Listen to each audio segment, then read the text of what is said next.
Hello all, Uncle Jack's Horror Stories here. Please give the video a like and subscribe to the channel. And above all, I hope you enjoy the video. The air was thick with the scent of pine and damp earth as we set up our tents deep in the Montana wilderness. It was supposed to be the perfect graduation trip, a group of college friends 5 days away from civilization celebrating their newfound freedom before embarking on the journey that is the rest of their lives. The first night passed with laughter, beer, reminiscing, and ghost stories around the fire. A truly ideal evening, how it was supposed to be. It started innocently enough the next morning. Our food supplies had been wrecked, coolers ripped open, wrappers scattered, but hardly anything eaten. Raccoons, we had thought, seemed the likely culprit.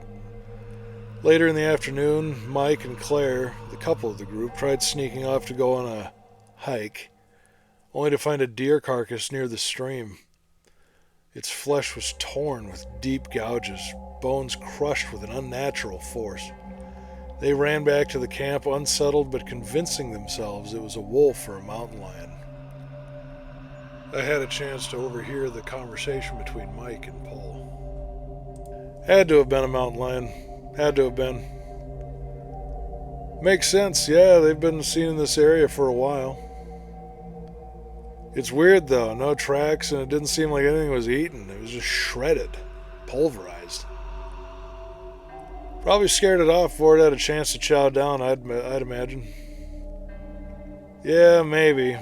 You didn't see this thing though, dude. It was destroyed. It didn't even look like it had the intention of eating it. Nature's weird, man. Who knows what it was thinking. But hey, it's a nice night. It's hardly worth worrying about. Yeah, you're right. I guess it doesn't make a difference either way. Night fell again and the fire crackled. The wind howled through the trees. But there was another sound. A deep, guttural growl that seemed to vibrate through the ground. Not heard so much as felt. The duet of the fire and the wind made the shadows dance on the trees around the clearing. But one particular shadow moved beyond the fire's reach. Samantha swore she had seen something, a massive shape, watching, but no one else did. Sam brought up her concerns, but Chris and Paul didn't take it as well. There's something there in the trees. Well, yeah, we're in the woods. It'd be weirder if there wasn't anything in the trees. No, there's something there in the trees watching us. Like what? A dude? A bear? Lion? Is it Barney? It's been a while since I played 20 questions. Is it a mineral? Knock it off. I'm serious. So am I. Just relax. There's nothing out there that's going to come any closer to the fire and a large group of people than it has to, just to find out what we are and what the new smell is about. Well, nothing. No need to get worked up over nothing. The next morning, Paul was missing. His tent was torn open and the sleeping bag was peeled into rags. Blood soaked the earth just outside of his tent. No sign of him, just a long trail leading into the forest. Panic set in immediately. We split into two groups to search, but after hours of yelling his name, we found nothing. No tracks, no sign of his presence, not even any blood beyond his tent. The forest was too quiet, like it was holding its breath. By the time we got back to camp, it was nearly dark. The moon was full, but the light didn't seem to reach the ground. Camp held another horrifying scene. Another tent was torn apart. Madison and Chris were gone. This time we found blood, pieces of clothing, and another gruesome discovery. One of Madison's arms half chewed and discarded near the fire pit. Fear turned to desperation. We frantically packed up our gear and tried to make it back to the vehicles. Unfortunately, the forest had other plans. No matter which direction we started out, we would end up back at camp. I lost track of how many times we tried to leave. Each attempt at leaving became more frantic, eventually devolving into the remainder of our group sprinting through camp more than once in a panicked, desperate attempt at salvation. I don't know when we decided to stop or who made that decision, but panic gave way to exhaustion. Why wasn't it getting any lighter out? We settled on leaving at first light. We built a massive fire and took turns keeping watch through the night, clutching whatever weapons we had, a hunting knife, a hatchet, and a single revolver.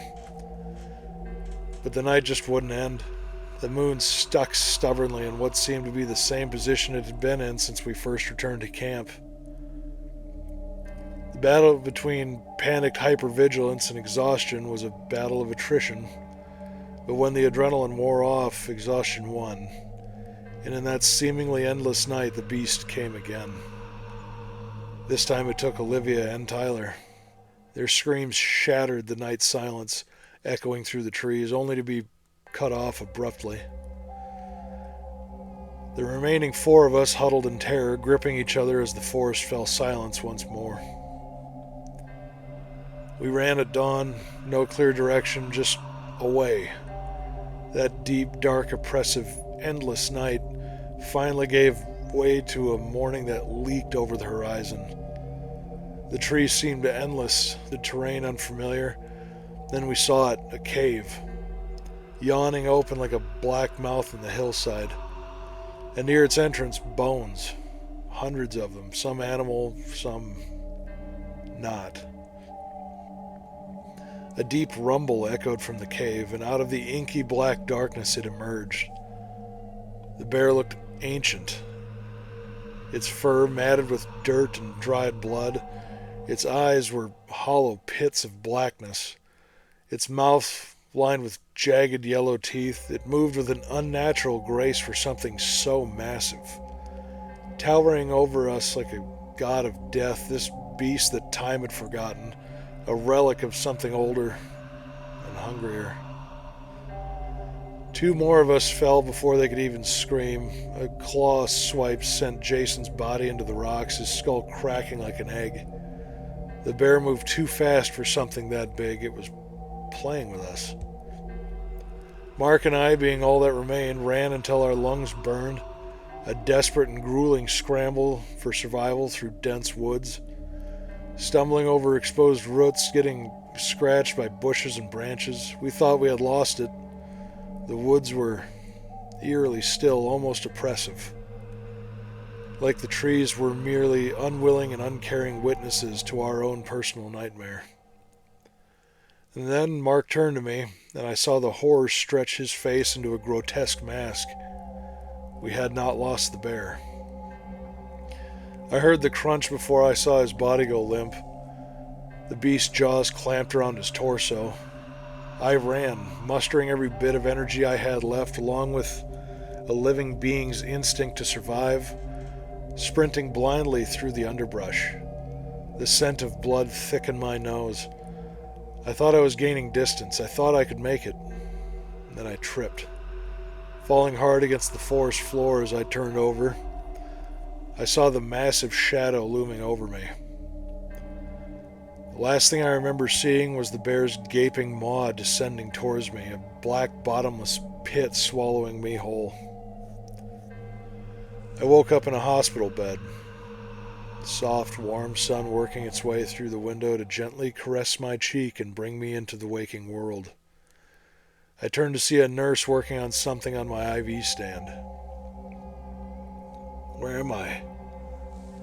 Well, hello there, the nurse, a bit shocked at my sudden question. You're at the Bozeman Regional Medical Center. Did anyone else make it? I knew the answer, but I had to ask the question. I'm not sure, sweetheart. You're the only one they brought in. I paused, mulling that answer over. The nurse took that opportunity to continue. You've been out for quite a while. Can I get you anything? I realized then I was hungry, insanely hungry. Yes, you can bring me something to eat, please?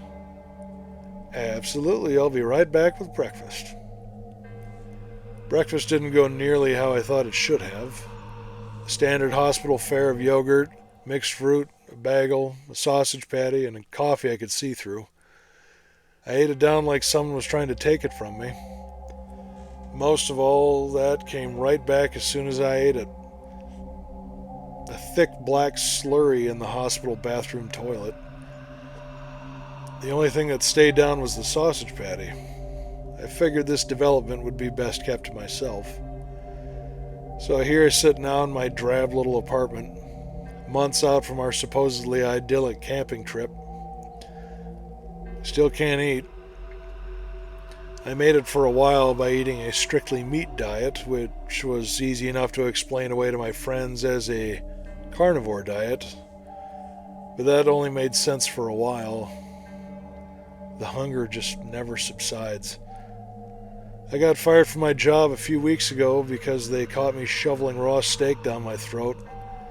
My thoughts are disjointed, always coming back to hunger, the drive to consume. No amount of raw meat will even scratch the itch. I know what I need. I know what the hunger wants. I know because I can't even walk by someone on the street without drooling.